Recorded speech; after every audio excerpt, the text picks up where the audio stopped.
Assalamualaikum warahmatullahi wabarakatuh. Innal hamdalillah nahmaduhu wa nasta'inuhu wa nastaghfiruh wa na'udzubillahi min syururi anfusina wa min sayyiati a'malina may yahdihillahu fala mudhillalah wa may yudlil fala hadiyalah. Wa asyhadu an la ilaha illallah wahdahu la syarikalah wa asyhadu anna Muhammadan abduhu wa rasuluh.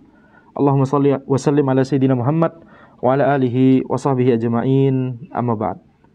Kita lanjutkan pembahasan dari kitab Al-Waraqat fi Ushulil Fiqh karya Imamul Haramain Al-Juwaini rahimahullah taala, di mana kita sampai pada perkataan penulis wal fiqhu akhassu minal ilm.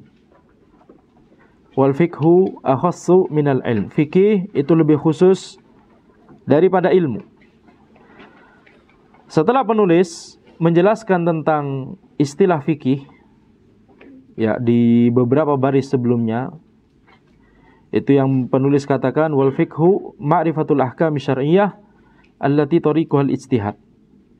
Kita sudah menjelaskan waktu itu bagaimana definisi fikih, ya, ada definisi fikih menurut syariat, dan itulah yang digunakan oleh para ulama generasi terdahulu. Fikih menurut syariat itu adalah ilmu syar'i seluruhnya, ya, baik masalah akidah ataupun masalah ibadah, masalah adab, seluruh masalah din, seluruh masalah yang ada di syariat Allah Subhanahu wa taala, maka itu makna dari fiqh.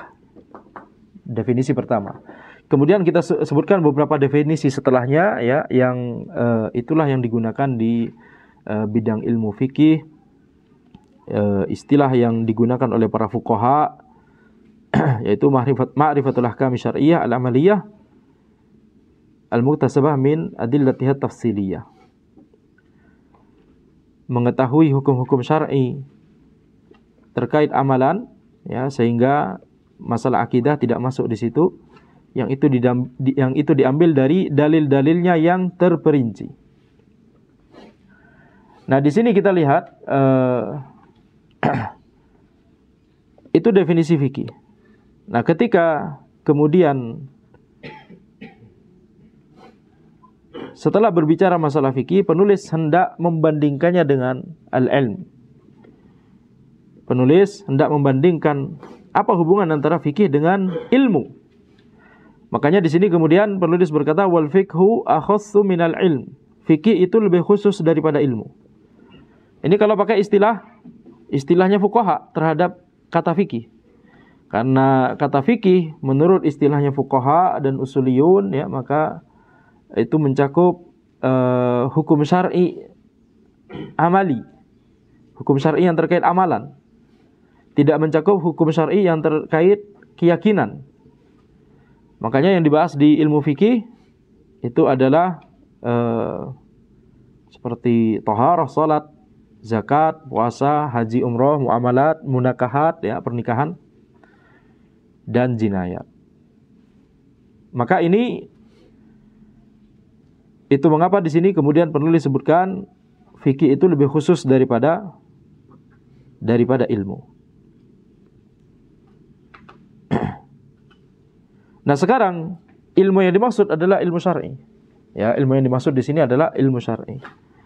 Jadi fikih lebih khusus daripada ilmu. Tetapi tentunya kalau kita melihat kepada istilah fikih menurut syariat, istilah fikih menurut syariat yang tadi kita sebutkan, dia mencakup seluruh ilmu syar'i, seluruh apa yang ada di ilmu syar'i, dan juga dia mencakup amalan. Karena syariat Allah Subhanahu wa taala tidak hanya, ya, untuk dipelajari tapi juga diamalkan. Sehingga menurut istilah fikih, definisi pertama, maka fikih di sini lebih khusus atau lebih umum daripada ilmu. Berarti lebih umum karena fikih juga mencakup amalan. Ya, karena fikih juga mencakup amalan. Tidaklah disebut faqih kecuali seseorang yang paham ilmu agama dan mengamalkannya. Tidak disebut faqih atau ulama, begitu, ya, orang yang hanya tahu wawasan saja tapi tidak mengamalkannya. Maka kalau pakai definisi pertama dari fikih, fikih itu lebih umum daripada ilmu, yaitu ilmu syar'i. yaitu ilmu syar'i. Tapi kalau kita bicara ilmu secara mutlak, bisa ilmu syar'i, bisa ilmu dunia, maka tentunya nanti ilmu secara mutlak ini dia bisa lebih umum daripada fikih definisi pertama, karena dia mencakup ilmu dunia, lebih umumnya dari situ. Tapi fikih secara syariat definisi pertama lebih umum daripada ilmu yang secara mutlak tadi, karena ada amalan. Jadi hubungan antara fikih definisi pertama, apa fikih definisi pertama tadi? Mencakup ilmu syar'i dan amalan, betul tidak? Hubungan antara ini dengan ilmu secara mutlak, bisa ilmu syar'i, bisa ilmu dunia. Hubungannya itu disebutkan oleh para ulama al-umum al-wajhi wal khusus al-wajhi. Apa itu istilah? Itu seperti kalau antum bayangkan diagram Venn. Kita malah bahas diagram Venn ini ya. Lingkaran, dua lingkaran kemudian saling beririsan.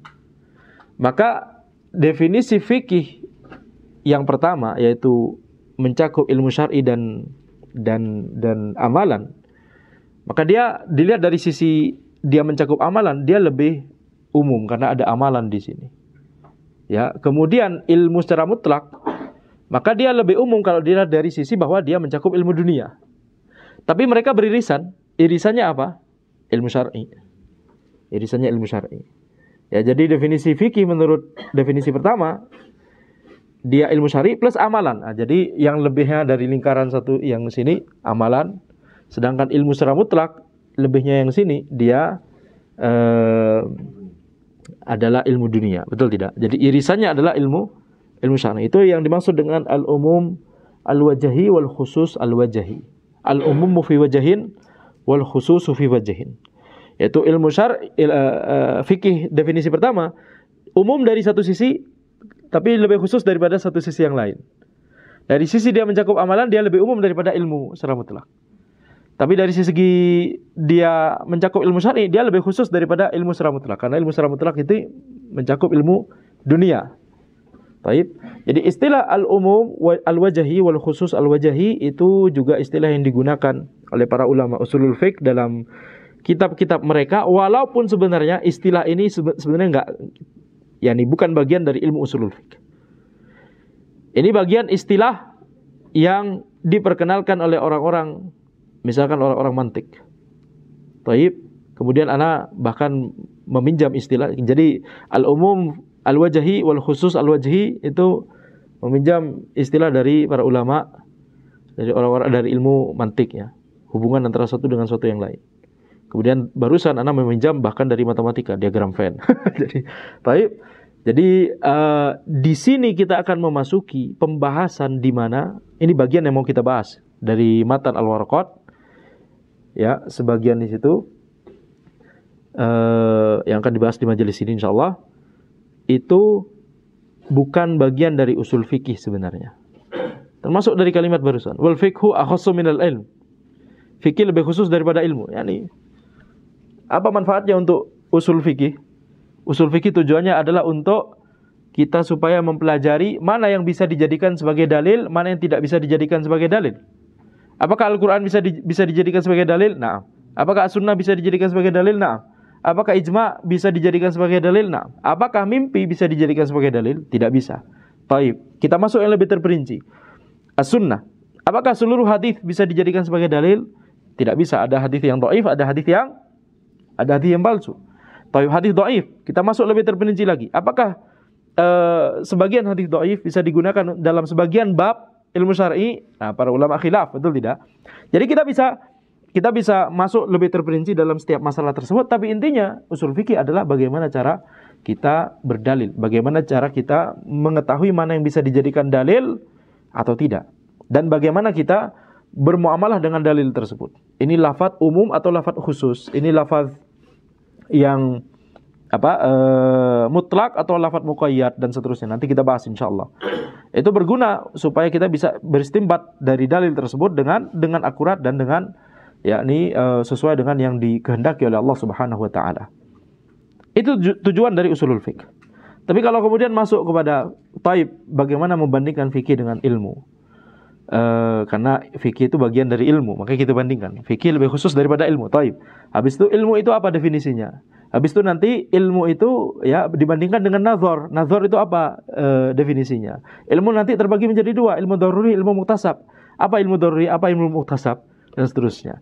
Kemudian di usul fikih nanti kita bicara dalil. Taib, definisikan apa itu dalil, dan seterusnya dan seterusnya. Ya, kemudian nazar itu apa definisinya? Kemudian di dalam definisi nazar ada fikr. Fikr itu apa definisinya? Dan seterusnya dan seterusnya. Ini bukan bagian dari usulul fikih. Ini yang disebut oleh para ulama al-muqaddimat al-kalamiyah. Al-muqaddimat al-kalamiyah atau al-mantiqiyah. Al-muqaddimat al-mantiqiyah. Al-muqaddimat al-mantiqiyah, yaitu berasal dari ilmu mantik. Al-muqaddimat al-mantiqiyah. Nah. Dan di antara yang pertama memasukkan masalah mantik ini kepada ilmu usulul fiqh adalah Al-Qadhi Abdul Jabbar dan Al-Ghazali. Maka Al-Ghazali berkata, "Man lam ya'rif al-mantik la yuwaththaq bi ilmihi." Barang siapa yang tidak mengetahui mantik, maka ilmunya tidak bisa terpercaya, tidak bisa dipercaya. Barang siapa yang tidak mengetahui mantik, barang siapa yang tidak mempelajari mantik, maka ilmunya tidak terpercaya. Ini perkataan Al-Ghazali. Ini perkataan yang hak atau yang batil? Perkataan batil. Coba terapkan ini kepada para sahabat. Mereka pelajari mantik? Tidak. Ilmunya terpercaya? Terpercaya. Khalas. Selesai. Betul?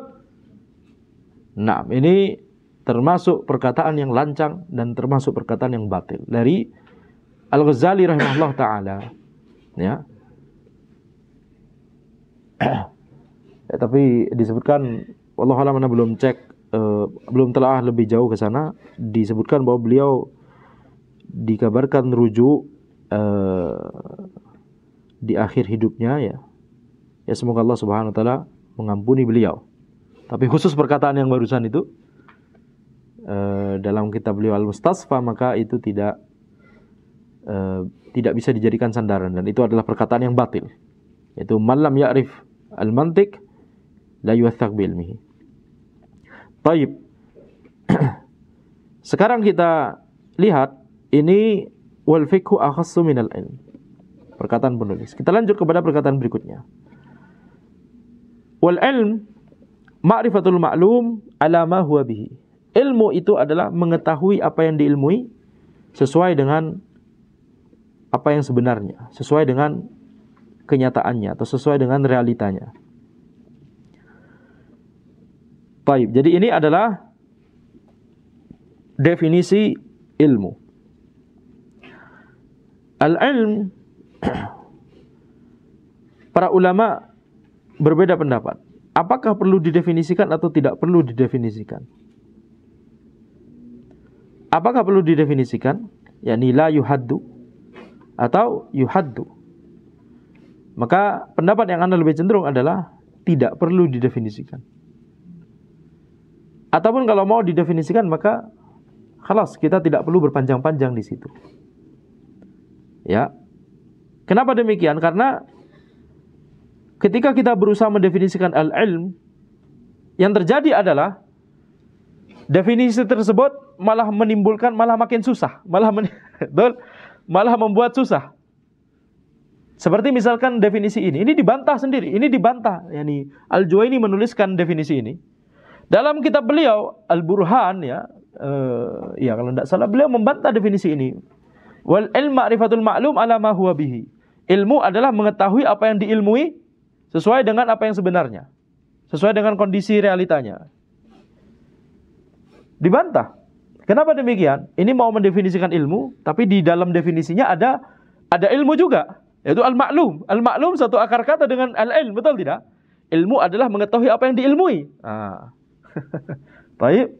Ini ad-daur kata para ulama, yaitu mendefinisikan sesuatu balik kepada sesuatu itu lagi. Jadi muter, ad-daur, berputar. Definisinya muter. Ya. Maka kita lihat ini adalah kalau kita melihat definisi yang lain, misalkan ada para ulama yang mendefinisikan al-ilmu sifatun yumaizul muttasifu biha tamyizan jaziman mutabiqan. Ya, Sifatun yumayyizul muttasifu biha, sifatun yumayyizul muttasifu biha tamyizan jaziman mutabiqan.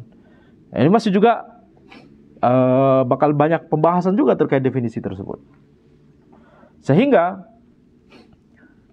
ketika seseorang mendengar kata ilmu, ketika dia mengetahui apa yang dimaksud dengan ilmu, nggak perlu kita susah-susah mencari definisi yang, karena definisi setiap yang disebut oleh, kalau kita bicara definisi kata para ulama, kita harus mencari definisi yang al-jami' al-mani, yang seringkali kita katakan. Jadi kata-katanya harus akurat.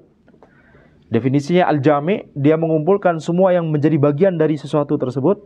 Al-mani, dia mengeluarkan sesuatu yang bukan dari sesuatu tersebut. Jadi definisinya harus akurat.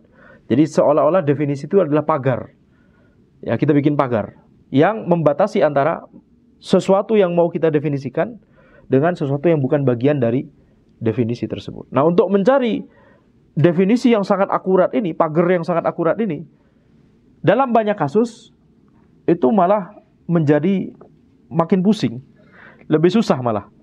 Katanya sesuatu yang disebutkan sendiri itu gampang untuk dipahami. Al-ilm, khalas, orang sudah tahu, betul tidak? Orang Arab Badui saja paham. Orang Arab Badui saja paham. Ini ilmu. Nggak ada orang Arab Badui kemudian masih bertanya-tanya ketika Nabi Muhammad SAW bersabda, "Man salaka tariqan yaltamisu fi ilman." Apa itu ilmu? Coba definisi apa itu ilmu. Nggak ada, orang langsung paham, betul tidak? Orang langsung paham. Orang Arab Badui saja langsung paham. Man salaka tariqan yaltamisu fi ilman, sahhalallahu bihi tariqan ilal jannah.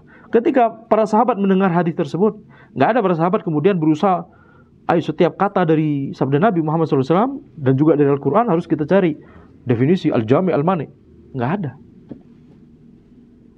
Ilmu mereka sederhana, tapi justru itulah yang diberkahi. Betul tidak?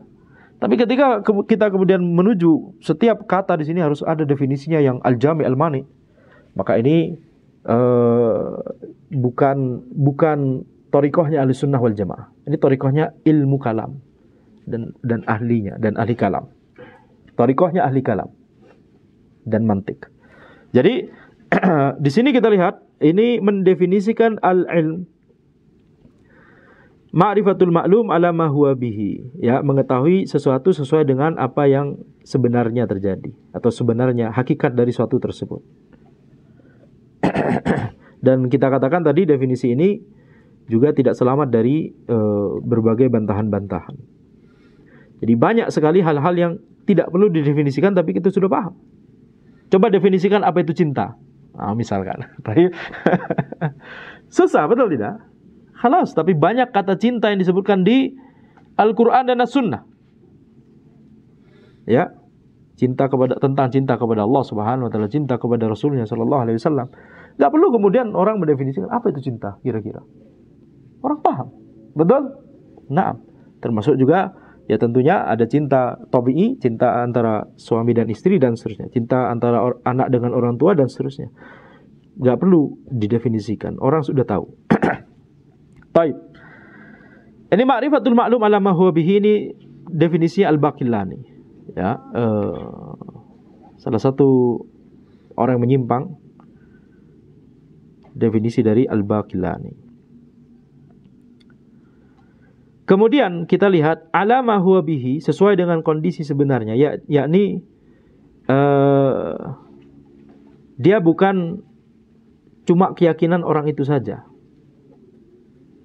tapi pengetahuan dia terhadap sesuatu itu sesuai dengan realitanya. Itu maksud dari kalimat ini. Tapi kalau misalkan orang ini punya pemikiran, misalkan ya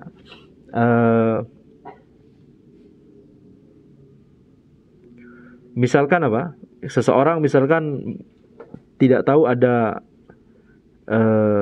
hewan yang namanya lama. Antum tahu nggak? Yang kayak unta itu. Itu bacanya gimana? Lama. Hah? Ilama. Ya nanti dicari tahu ya. Tapi misalkan ada yang tidak tahu hewan tersebut. Kemudian dia berpikir bahwa hewan tersebut seperti kodok misalkan. Hah? Maka pengetahuan dia terhadap suatu tersebut sesuai dengan realita atau tidak sesuai dengan realita? Tidak sesuai dengan realita. Ini contohnya berarti kata orang-orang yang mendefinisikan ilmu seperti ini, berarti pemahamannya tersebut bukan ilmu. Ilmu itu harus sesuai dengan realitanya. Kalau dia kepikiran beneran hewan tersebut sesuai dengan realitanya, hewan yang mirip unta tadi di US, maka itu adalah al-ilm. Jadi ini maksud dari alama huwa bihi. Baik. Sekarang kita lanjut. Kita nggak perlu berlama-lama. Yang penting kita paham apa maksudnya, dan kita katakan tadi, ana lebih cenderung ya pada pendapat bahwa ilmu tidak perlu didefinisikan. Kemudian kita masuk pada perkataan penulis, wal jahl tasawwur syai' ala khilafi ma huwa bihi. Jahl itu adalah menggambarkan sesuatu berbeda dengan realitanya. Nah, jahl di sini sebenarnya ada dua jenis. Jahl di sini ada dua jenis. Yang pertama adalah al-jahlul basit. Al-jahlul basit, ba sin ya ta, dan al-jahlul murakkab.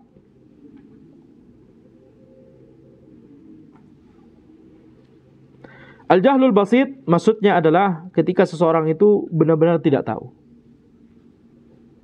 apa yang dimaksud dengan sesuatu tersebut.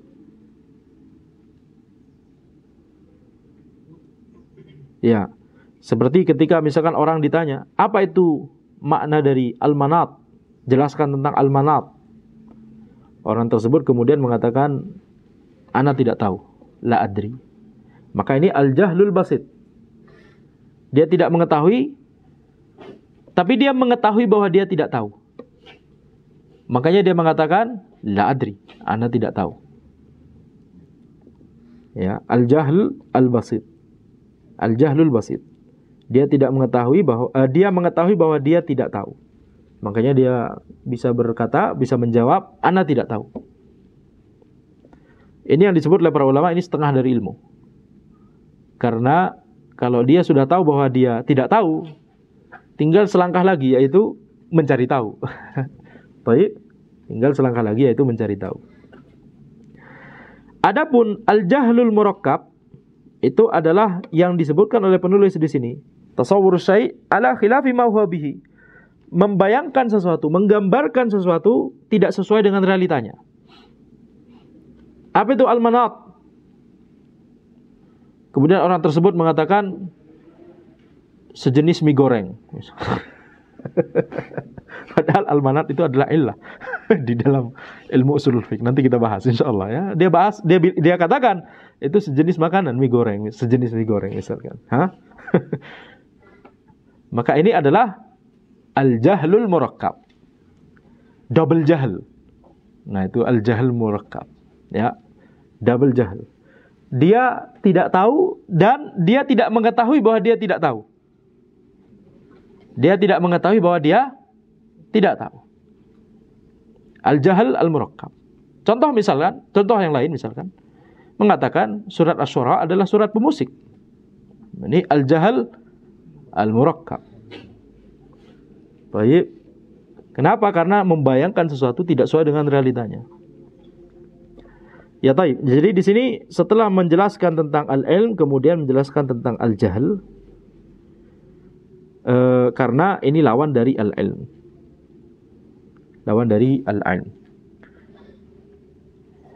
Nah, al-ilm yang dimaksud oleh penulis di sini sebenarnya sinonim dengan al-yakin. Jadi ilmu itu sebenarnya ada beberapa makna ya. Ilmu yang kita menggunakan kata ilmu bisa jadi untuk sebuah bidang tertentu, betul tidak? Ilmu matematika, ilmu fikih, ilmu akidah, untuk bidang ilmu tertentu, atau untuk menunjukkan derajat marotibul idrok yang paling tinggi. Apa itu marotibul idrok? Ini banyak istilah, betul tidak? Ini enggak ada, bukan merupakan bagian dari usulul fiqh sebenarnya. Al-idrok itu maksudnya adalah kita idrok itu adalah yakni pengetahuan kita tentang sesuatu atau keyakinan kita tentang sesuatu, itu al-idrok. Marotibul idrok, marotib itu adalah tingkatan. Tingkatan idrok yang paling tinggi adalah yakin. Di bawahnya dzon. Di bawahnya syak, ragu-ragu. Di bawahnya waham. Di bawahnya jahal. Jahal terbagi dua. jahal basit dan jahal murakkab. Nah, ini maksudnya. Tingkatan pengetahuan kita tentang sesuatu. Itu namanya maratibul idrak. Maratib al-idrak. Jadi yang definisi ilmu yaitu ma'rifatul ma'lum ala ma huwa bihi, ini sebenarnya al-yakin. Yaitu tingkatan idrak yang paling tinggi. Ketika sesuatu yakni dia mengetahui manat itu apa? Manat itu adalah illah, sebuah sifat yang ada di dalam sesuatu yang itu kemudian menjadi patokan dari hukum. Nah, misalkan begitu ya. Ini berarti sesuai dengan realitanya. Berarti dia yang pengetahuan yang dia miliki tersebut adalah yakin dan atau juga disebut sebagai ilmu. Nah, mengatakan ini ilmu sebenarnya ini ada kaitannya dengan akidah orang-orang ahli kalam. Karena mereka mengatakan kalau nggak sampai di derajat yakin, bukan ilmu. Padahal ini sebenarnya yakin, betul tidak? Tapi disebut al-ilmu karena yang di bawah itu nggak bisa disebut sebagai ilmu. Itu diantara alasan mereka. Tapi ala kulli hal, sebenarnya ini tidak masalah untuk kita sebutkan demikian karena ya orang yang berilmu itu maksudnya adalah kita bisa pahami orang berilmu berarti pengetahuannya sesuai dengan realitanya, betul tidak? Jadi tidak masalah sebenarnya. Tapi ilmu yang menurut Ahlussunnah, ilmu tidak hanya mencakup derajat paling tinggi yakin. Dzon, kalau dia itu ghalabatul dzon yang prasangka kuat, itu juga bisa disebut sebagai ilmu. Taib, ini bedanya. Jelas? Makanya kita lihat ilmunya para ulama misalkan. Banyak dari mereka yang ketika membahas apalagi masalah istihadiyah, masalah kontemporer dan seterusnya, maka mereka melandaskan fatwanya misalkan pada ghalabatul dzon. Tapi kita katakan ini ilmu dari mereka, betul tidak? Nah, jadi ilmu tidak hanya yang derajat paling tinggi yakin, di bawah itu berarti bukan ilmu, tidak demikian sebenarnya. Baik? Jelas. Nah, sekarang ini tingkatan paling tinggi tadi al-yakin atau al-ilm kata penulis, kemudian tingkatan yang paling bawah sudah dibahas al-jahal. Dan kita katakan tadi al-jahl ada al-jahlul basit dan ada al-jahlul murakkab. Kemudian penulis balik lagi ke al-ilm. Ilmu itu terbagi menjadi dua jenis. Wal ilmu ad-daruri ma lam yaqa' an-nadharin wa istidlalin. Kal ilmi al-waqi' bi ihdal hawasil khams allati hiya as-sam' wal basar wasyam wadh-dhauq wal lamas. Wa bit tawatur. Wal ilmul muktasab ma yaqau an-nadharin wastidlalin.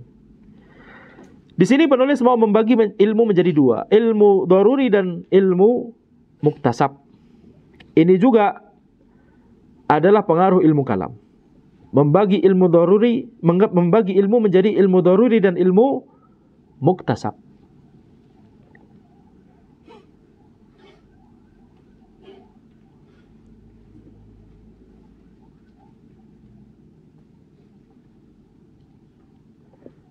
Ya, jadi ini juga adalah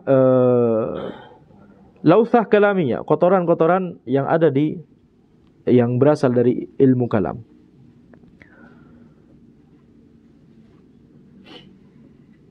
Nah, sekarang ketika mendefinisikan ilmu daruri, yaitu ma la yaqa'u an-nadharin wastidlalin. Ilmu yang tidak berasal dari nazar dan istidlal. Ilmu yang tidak berasal dari nazar, melihat atau berpikir, dan istidlal, yaitu berdalil. Ma la yaqa'u an-nadharin wastidlalin. Seperti ilmu yang berasal dari salah satu panca indera yang 5, yaitu pendengaran, penglihatan, penciuman, perasa, dan sentuhan. Atau seperti ilmu yang berasal dari riwayat yang mutawatir. Nah, ini masuk di sini, ya, pembahasan ilmu kalam di sini. Penulis mencontohkan ilmu daruri, ilmu yang tidak didapat dari nazar dan istidlal, contohnya adalah ilmu yang didapat dari panca indera. Karena mereka mengatakan ilmu yang didapat dari panca indera itu memberikan derajat yakin. Kita katakan ilmu yang didapat dari panca indera ada yang bisa sampai yakin, ada yang tidak sampai yakin. Betul? Apa contohnya? Ummu Ismail. Siapa Ummu Ismail? Hajar. Melihat apa? Tampak seperti air, betul tidak? Habis itu datang ke sana, ternyata nggak ada air. Itu kira-kira yakin atau dzon? Dzon saja, bukan yakin, betul tidak?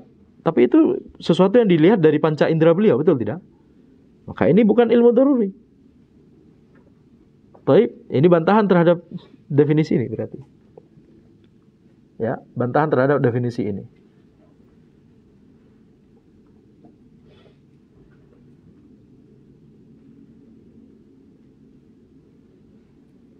Nah, jadi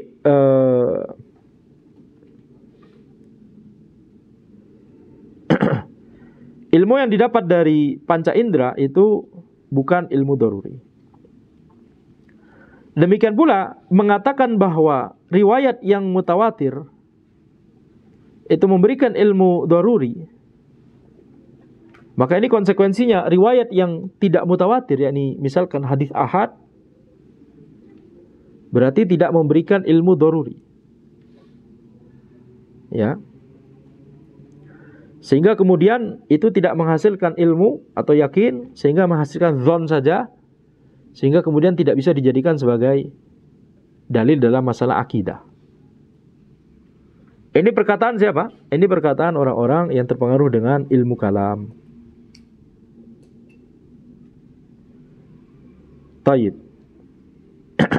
Jadi terkait definisi ilmu daruri itu saja sudah banyak yakni catatan, betul tidak?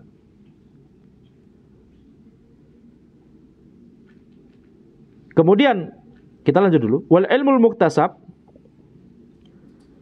yaitu ilmu yang didapat dari nazar dan istidlal. Istilah muktasab ini pengaruh dari akidah Asy'ariyah, yang mereka itu tidak meyakini adanya hubungan sebab akibat.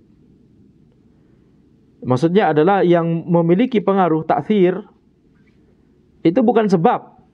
Ada sebab, ada akibat. Maka mereka mengatakan ta'thir, pengaruh ini bukan dari sebab ini. Sebab ini tidak mempengaruhi akibat itu. Tapi yang mempengaruhi hanya Allah Subhanahu wa taala.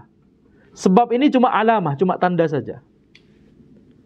Jadi misalkan, apa yang terjadi kalau anda lempar batu, lemparkan ke jendela kaca itu? Apa yang terjadi? Kayaknya pecah. Maka Ahlussunnah mengatakan, dan pemikiran yang normal mengatakan, ya, kenapa kaca itu pecah? Karena dilempar.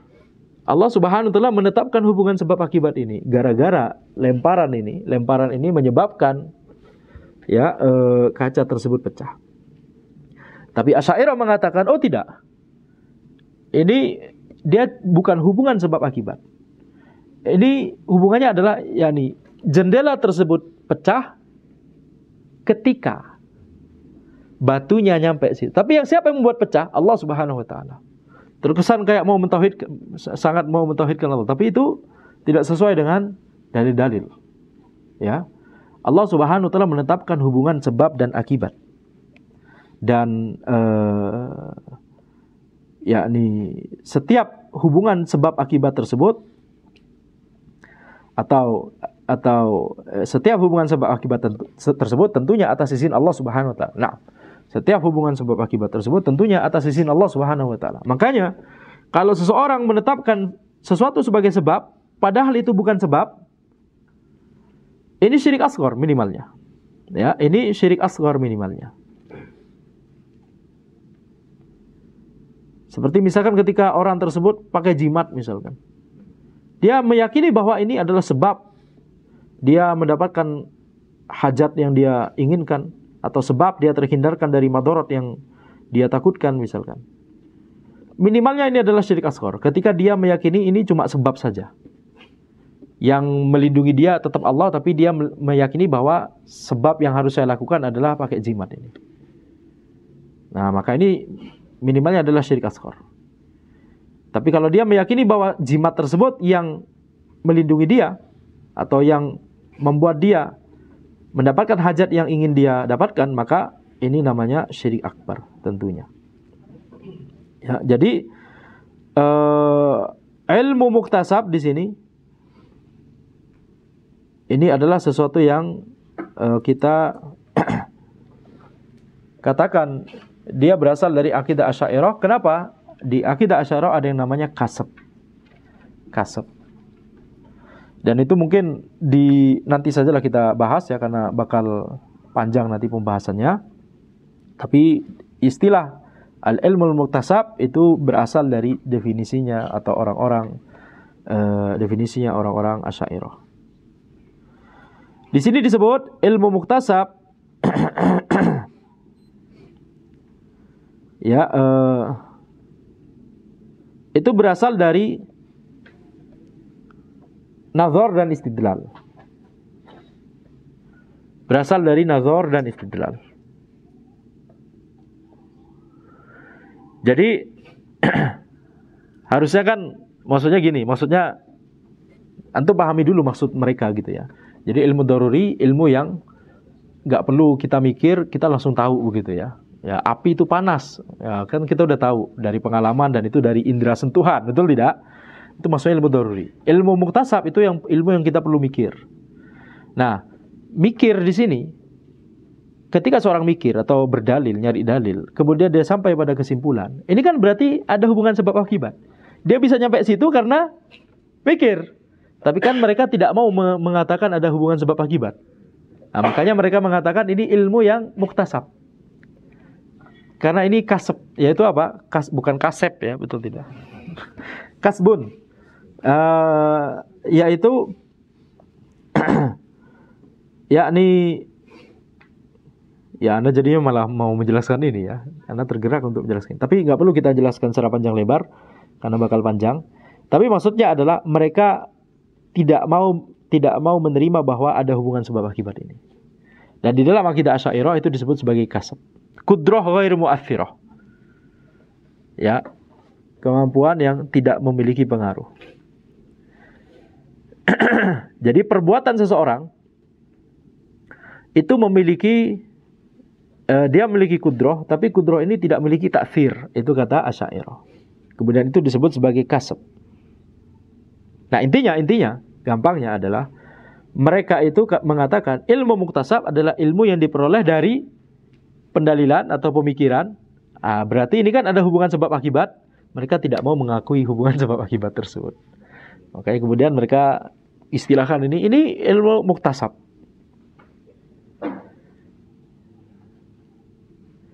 Taib. Jadi istilah muktasab sebenarnya kalau kita pahami dari sudut pandang itu, maka ada muatan pengaruh dari akidah Asy'ariyah dalam masalah tersebut.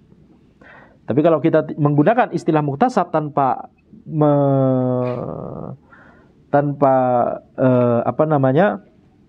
tanpa meyakini adanya background akidah tersebut, ya maka tidak masalah.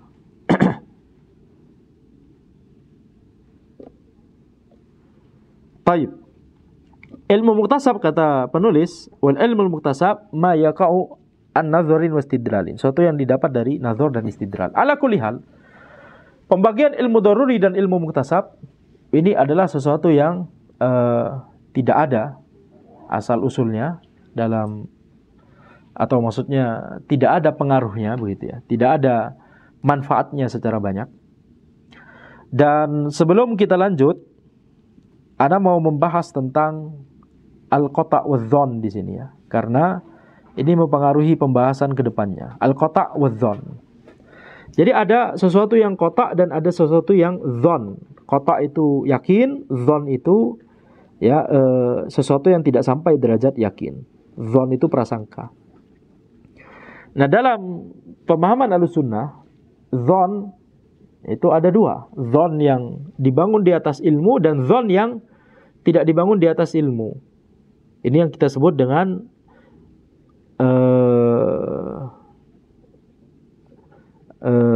biasanya disebut ghalabatuz dzon atau prasangka kuat. Maka syariat itu banyak mencela orang-orang yang berlandaskan kepada sekedar dzon, kepada sekedar dzon.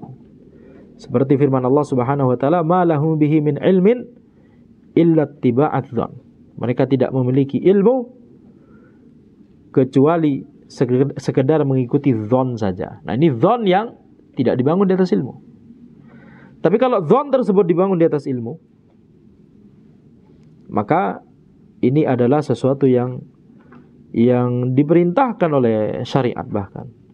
Sebagaimana firman Allah Subhanahu wa taala, "Wattabi'u ahsana ma unzila ilaikum mir rabbikum." Ikutilah apa yang paling terbaik dari apa yang diturunkan kepada kalian dari Rabb kalian. Jadi kalau ada dalil tampaknya saling bertentangan atau tampaknya saling bertolak belakang, maka kita diperintahkan untuk mengikuti yang ahsan dari dalil tersebut. Ini yang diistilahkan oleh para ulama, kita mengikuti yang rajih.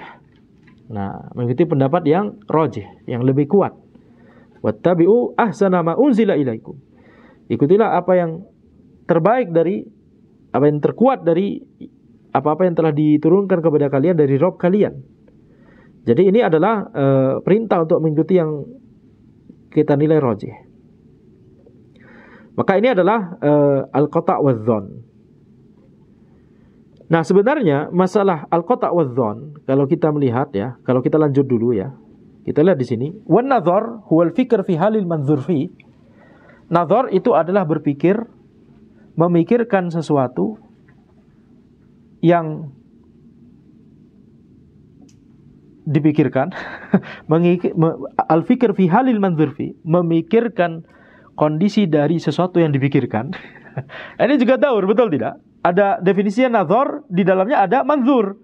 Jadi ini daur juga, muter. Tapi intinya nazar mereka definisikan adalah berpikir. Nanti di kitab yang lebih tebal nanti didefinisikan apa itu fikir.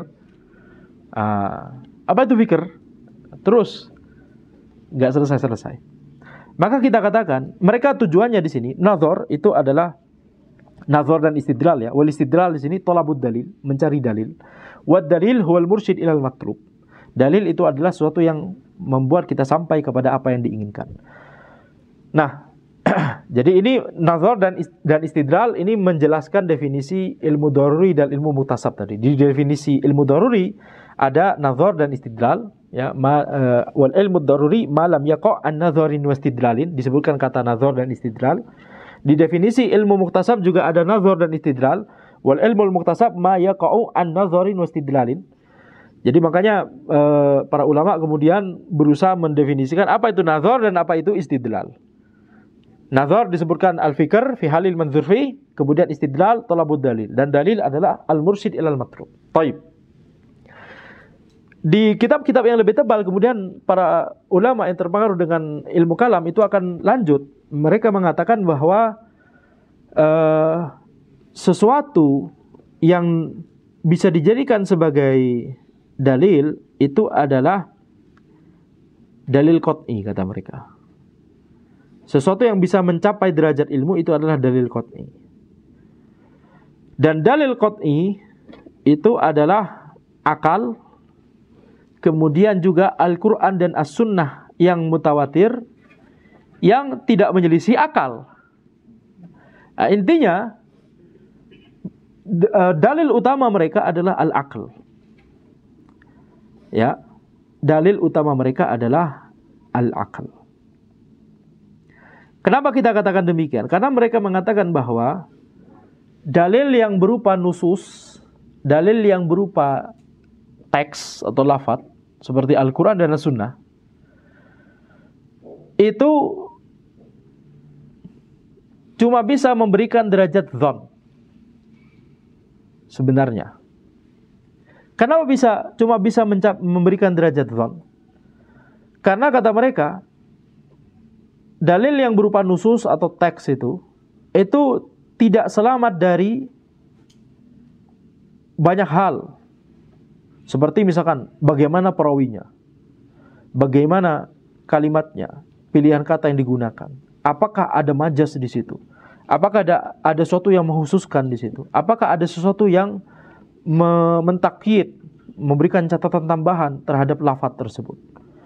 Apakah ada nasakh, sesuatu yang mengabrogate, menulify, kalau malah jadi bahasa Inggris, sesuatu yang menganulir lafaz tersebut. Jadi kata orang-orang yang terpengaruh dengan ilmu kalam, setiap dalil yang berupa nusus itu tidak selamat dari pertanyaan-pertanyaan ini.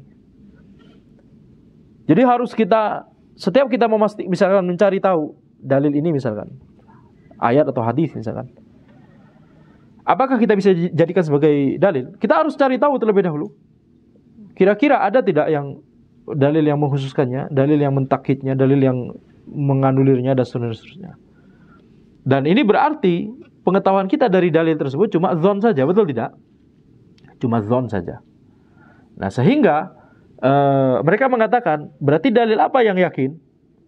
Dalil yang tidak berupa nusus, dalil yang tidak berupa nas. Apa dalil yang tidak berupa nas? Al-aql. Al-aql. Ya, jadi ini asal muasal atau muara dari semua ini, ya, pembahasan ini. Dalil disebut al-mursyid ilal matlub, suatu yang mengarahkan kepada matlub. Di kitab-kitab yang lebih tebal nanti akan disampaikan definisi lain, yaitu ma yumkinut tawassul bi sahihin nazar fi ila matlubin khabari. Ma yumkinut tawassul bi sahihin nazar fi ila matlubin khabari. Sesuatu yang kalau kita menerapkan nazar yang sahih kepada sesuatu ini, kita akan sampai kepada matlub khabari. Matlub khabari itu sesuatu yang mau kita cari hukumnya. Dalil itu adalah sesuatu yang kalau kita terapkan nazar yang sahih, kita akan sampai pada sesuatu yang kita inginkan. Matlub khabari, yakni matlub tasdiki. Sesuatu yang mau kita cari hukumnya, itu gampangnya demikian. Kemudian mereka mengatakan, kalau kita mau sampai pada kesimpulan yang qat'i, maka kita harus pakai dalil yang qat'i. Karena nggak mungkin kita pakai dalil yang dhanni menuju kepada kesimpulan yang qat'i. Kalau mau sampai kepada kesimpulan yang qat'i, harus pakai dalil yang qat'i. Terus apa dalil yang qat'i? Akal. Karena dalil yang berupa nusus atau nas yang tadi kita sebut tidak selamat dari banyak catatan-catatan itu. Sehingga dalil yang qat'i itu adalah dalil yang tidak berupa nas. Ini kata mereka. Adapun Ahlussunnah, maka tidak membicarakan ini semua, selamat dari ini semua. Ahlussunnah meyakini, di banyak perkataan Ahlussunnah, misalkan dalil itu dibagi menjadi beberapa kategori. Ada dalil yang qat'iyus subut, qat'iyud dalalah. Ada dalil yang qat'iyus subut, dhanniyud dalalah. Ada dalil yang dhanniyus subut, qat'iyud dalalah, dan ada dalil yang dhanniyus subut, dhanniyud dalalah. Taib, ada 4 berarti. Apa dalil? Yang pertama, dalil qat'iyus subut, qat'iyud dalalah, yaitu maksudnya secara subut, yakni secara apakah ini riwayatnya sahih atau tidak, maka ini sahih secara qat'i. Itu maksud qat'iyus subut. Dalil tersebut adalah dalil yang sahih secara qat'i. Dhanniyus subut, dalil tersebut adalah dalil yang sahih secara dhanni. Secara dhanni. Ya, enggak sampai ke derajat yakin. Kemudian qat'iyud dalalah maksudnya adalah kesimpulan yang kita dapatkan dari dalil tersebut qat'i. Tidak mengandung kemungkinan makna lain. Kemudian satu lagi dhanniyud dalalah, yaitu kesimpulan yang kita dapat dari dalil tersebut itu dhanni, tidak sampai mencapai derajat yakin. Contohnya misalkan Al-Quran itu secara subut dia qat'i atau dhanni? Qat'i. karena dia mutawatir. Qat'iyut tsubut. Tapi di dalam Al-Qur'an ada yang qat'iyut dalalah, ada yang dhanniyut dalalah. Ada yang dalalahnya itu, dalalah itu apa? Penunjukan dia terhadap kesimpulan. Dalalahnya itu qat'i, yakin. Ada yang dhanni, tidak sampai derajat yakin. Contohnya misalkan yang qat'i di ayat Al-Qur'an, qul huwallahu ahad. Jelas ini qat'i. Allah ahad, ya. Contoh ayat Al-Qur'an yang dhanni, contohnya misalkan wal mutallaqatu yatarabbasna bi anfusihinna thalathata quru. Orang-orang yang ditolak menunggu selama 3 quru. Apa yang dimaksud dengan quru? Para ulama khilaf. Quru dalam bahasa Arab bisa bermakna haid, bisa bermakna suci, tuhur. Terus mana yang dimaksud? Nah, ini berarti dhanni. Ketika ada yang berpendapat makna quru adalah haid. Nah, ini berarti kesimpulan yang didapat, yang diekstrak dari kata quru ini, ketika mengatakan quru adalah haid, maka ini adalah dhanni. Demikian pula as-sunnah, ada yang qat'iyut tsubut, contohnya hadis-hadis mutawatir, dan dhanniyut tsubut, contohnya hadis yang tidak mutawatir, hadis ahad. Dan ada yang qat'iyut dalalah, penunjukan maknanya itu jelas, ya. Wailul lil aqabi minan nar, celaka atau azab kepada tumit-tumit yang tidak terkena air ini, azab dari neraka terhadap tumit-tumit yang tidak terkena air tersebut. Ini jelas maksudnya. Berarti terlarangnya berwudu itu sembarangan. Harus setiap anggota wudu harus terkena air, ya, basuhan air. Anggota wudu yang dibasuh. Atau contohnya as-sunnah yang dhanniyud dalalah, contohnya misalkan sabda Nabi Muhammad SAW ketika memerintahkan para sahabat jangan sholat asar kecuali di Bani Quraidah. Para sahabat kemudian memaknai berbeda, betul tidak? Nah, ini dhanni. Tapi Ahlus Sunnah walaupun mengenalkan istilah ini, tapi tidak bersibuk-sibuk dengan istilah-istilah tersebut, karena ujung-ujungnya dalam ketika kita beramal, ketika kita secara ilmiah juga, setiap yang sahih dari Nabi Muhammad SAW, maka kita ambil itu sebagai dalil. Baik qat'iyut tsubut, baik dhanniyut tsubut. Betul? Baik yang qat'iyut tsubut atau yang dhanniyut tsubut. Kita tidak membedakan apakah hadis itu mutawatir atau hadis ahad. Selama hadisnya sahih, bisa dijadikan sebagai dalil. Baik dalam masalah akidah ataupun dalam masalah fikih. Betul tidak? Itu Ahlussunnah wal Jamaah. Akan tapi istilah qata' dan dhon di sini itu diperkenalkan oleh orang-orang ahli kalam dalam rangka untuk mengatakan bahwa mereka tidak mau mengambil dalil yang dhanni dalam masalah akidah. Makanya mereka menolak hadis ahad, hadis yang tidak mutawatir. Tidak mau dijadikan dalil dalam masalah akidah. Padahal Ahlussunnah tetap mengambil hadis ahad sebagai dalil dalam masalah ilmu agama seluruhnya, selama hadis tersebut sahih. Dan tidak peduli sahihnya itu qat'iyut tsubut atau dhanniyut tsubut. Yang ada dalam Ahlussunnah adalah hadisnya sahih atau hasan atau dhaif atau maudhu, palsu. Khalas. Betul? Enggak ada kemudian ini sahih qat'i, sahih dhanni, hasan qat'i, hasan dhanni. Ya. Hasan Sadikin ada mungkin, rumah sakit. Jadi ini adalah sesuatu yang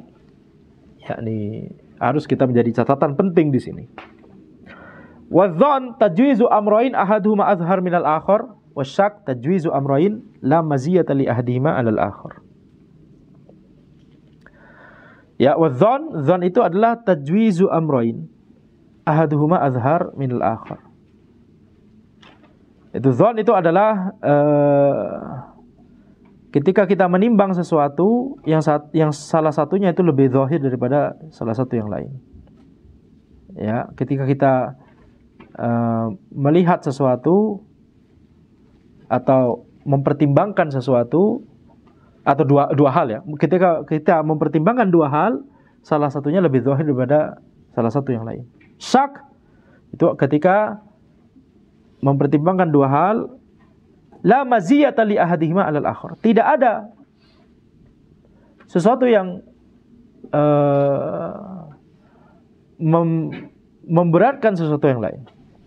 Ini namanya syak. Ya, ini melengkapi pembagian maratibul idrak tadi. Jadi ilm atau yakin paling atas, bawahnya adalah dzan. Dzan itu adalah ketika ada dua pilihan, yang satu lebih berat daripada sesuatu yang lain, satunya lebih menonjol daripada sesuatu yang lain. Dia meyakini sesuatu yang lebih menonjol ini namanya dzan. Syak itu ketika ada dua hal, dua-duanya sama-sama tidak ada sesuatu yang lebih berat atau lebih menonjol. Wahm enggak disebut oleh penulis. Wahm itu adalah ketika ada dua hal yang dipertimbangkan, orang tersebut meyakini salah satu yang sebenarnya realitanya tidak lebih menonjol. Sebenarnya yang lebih menonjol adalah sesuatu yang lain, tapi dia malah kepikiran yang satu yang tidak lebih menonjol ini. Namanya waham. Kemudian al-jahal, yaitu yang tadi kita sebutkan. Al-jahal ada dua, al-jahal basit dan al-jahal al-murakkab. Ala kulli hal, ini yang disebut dengan al-muqaddimat al-mantiqiyah. Sedikit saja dari al-muqaddimat al-mantiqiyah. Muqaddimat al-mantiqiyah lebih banyak daripada ini, dan itu dibahas oleh Al-Qadhi Abdul Jabbar Al-Mu'tazili, kemudian ya oleh penulis Al-Juwaini, Al-Baqillani, Al-Ghazali di Al-Mustasfa, kemudian Ibnu Qudamah dari kalangan Hanabilah ketika meringkas Al-Mustasfa ke dalam kitab Rawdatun Nadhir, maka beliau meringkas juga Al-Muqaddimat Al-Mantiqiyah ini. Kemudian zahirnya kayaknya beliau dikritisi oleh para Hanabilah yang lain, karena para Hanabilah itu kebanyakan akidahnya lurus. Buat apa masukkan ini ke dalam kitab Rawdatun Nadhir antum? Makanya dalam beberapa manuskrip nggak ada al-muqaddimat al-mantiqiyah dari manuskrip Rawdatun Nadhir. Itu zahirnya Ibnu Qudamah mencoret muqaddimah mantiqiyah tersebut. Jadi ini adalah sesuatu yang tidak ada hubungannya dengan usulul fiqh, tapi ala kulli hal kita tetap jelaskan karena ini ada di kitab Al-Waraqat ini, betul tidak? Dan karena tujuan lainnya adalah karena kita ingin mempelajari istilah yang digunakan oleh para ulama yang terpengaruh dengan ilmu kalam. Jadi sekedar mempelajari istilah supaya kita tidak salah paham dengan istilah tersebut, dan supaya kita tidak salah membayangkan atau salah memahami pendapat yang dimaksud oleh mereka atau pembahasan yang dimaksud oleh mereka. Jadi sama hukumnya seperti belajar mantik itu sendiri. Ini kan istilah dari mantik kan. Ini pengaruh dari mantik. Ilmu mantik itu sendiri bagaimana hukumnya? Maka kalau ilmu mantik belum tersebar, khalas, tidak perlu dipelajari. Karena para sahabat tidak butuh ilmu mantik untuk mempelajari Al-Quran dan As-Sunnah. Tidak ada perkataan seperti Al-Ghazali tadi, yakni barang siapa yang tidak mempelajari mantik maka ilmunya tidak terpercaya. Para sahabat tidak demikian, para tabi'in tidak demikian, para tabi'in tidak ada yang mempelajari mantik tapi ilmu mereka justru lebih terpercaya daripada yang berkata demikian tersebut. Betul tidak? Tetapi ketika mantik sudah tersebar, tidak hanya kitabnya tersebar, tapi istilahnya banyak tersebar di banyak pembahasannya para ulama. Akhirnya para ulama Ahlussunnah itu mengatakan, ya tidak mengapa kita mempelajari istilahnya saja tanpa berdalam-dalam di situ. Yang boleh berdalam-dalam di situ hanya bagi orang yang sudah mungkin akidahnya dan dia mempelajarinya dalam rangka untuk membantah atau dalam rangka untuk memahami pemahaman orang yang menyimpang, dalam rangka untuk membantahnya. Seperti yang dilakukan oleh Ibnu Taimiyah. Ibnu Taimiyah sangat ahli dalam masalah mantik dan beliau membantah perkataan orang-orang yang terpengaruh dengan mantik dan ilmu kalam dengan menggunakan bahasa mereka, dengan menggunakan prinsip-prinsip mereka dari mantik dan ilmu kalam tersebut. Karena sudah paham mantik dan ilmu kalam. Memang demikian cara membantah. Cara membantah adalah kita harus paham dulu ilmu yang mereka pelajari tersebut, baru kemudian kita bisa mengklaim ilmu antum salah. Betul? Jangan seperti orang-orang bumi datar itu. Udah nggak paham fisika, kemudian mengatakan fisika selama ini salah, dan mengatakan bahwa bumi itu datar. Giliran dikasih soal fisika nggak bisa sama sekali. Gimana caranya? Antum harus paham dulu fisika, ngelotok, baru kemudian antum bisa bicara lebih. Jelas ini? Baik, demikian yang bisa Anda sampaikan. InsyaAllah di pertemuan berikutnya, atau sedikit lagi, atau ya ini cuma definisi usul fiqh, mungkin kita bisa lanjutkan di pembahasan berikutnya saja ya. Jadi mulai dari sini insya Allah kita masuk pada yang memang merupakan pembahasan usulul fiqh. Namun walaupun nanti ada sedikit ya, masih ada sedikit catatan-catatan, tapi secara umum kita sudah masuk kepada ilmu usulul fiqh itu sendiri. Jadi dari awal al-waraqat ya, ketika mendefinisikan usulul fiqh itu apa, usul itu apa, fikih itu apa, ya ini bagian dari ilmu usulul fiqh karena itu cuma definisi ya. Kemudian membahas hukum-hukum syar'i, itu bagian dari usulul fiqh, bagian dari usulul fiqh. Tapi ketika masuk pada yang kita bahas di pertemuan ini, itu sebenarnya bukan bagian dari usulul fiqh. Dimulai dari perkataan penulis wal fiqhu akhassu minal ilm. Itu sebenarnya nggak penting juga, maksudnya ya tentunya kita tahu bahwa fikih, kalau yang dimaksud fikih adalah fikih secara fuqaha ya, ya tentunya dia lebih khusus daripada ilmu secara keseluruhan, atau ilmu syar'i secara keseluruhan. Kemudian diakhiri sampai pada bagian yang bicara tentang syak. Wasyakku tajwizu amrain la maziyata li ahadima 'alal akhar. Ini sebenarnya adalah pembahasan tentang maratibul idrak, ini sebenarnya bukan bagian dari usulul fiqh, tapi dia merupakan al-muqaddimat al-mantiqiyah. Demikian yang bisa Anda sampaikan. Hadza wallahu alam. Subhanakallahumma wa bihamdika asyhadu an la ilaha illa anta astaghfiruka wa atubu ilaik.